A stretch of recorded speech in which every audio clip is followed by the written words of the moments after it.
এই Camel festival ৪৫ দিন ধরে চলছে প্রতিযোগিতা।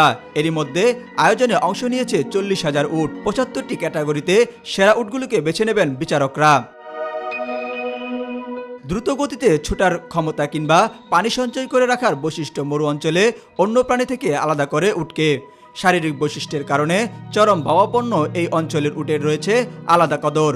যুগের পর যুগ ধরে রয়েছে আরব জাতির প্রতীক, সেই ভালোবাসারই বহিঃপ্রকাশ এই উট উৎসব। বেদুইনদের হাত ধরে শুরু হওয়া উৎসবটি এখন বিশ্বের সবচেয়ে বড় উট উৎসব। অর্থনৈতিক দিকের সাথে সাথে একে ঐতিহ্য, খেলাধুলা আর বিনোদনের অংশ হিসেবেও বিবেচনা করেন আয়োজকরা।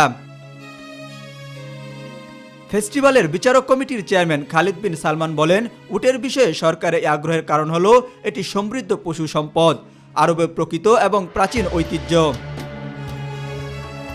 উৎসব উপভোগে ভিড় জমাচ্ছেন বিভিন্ন দেশের পর্যটকরা।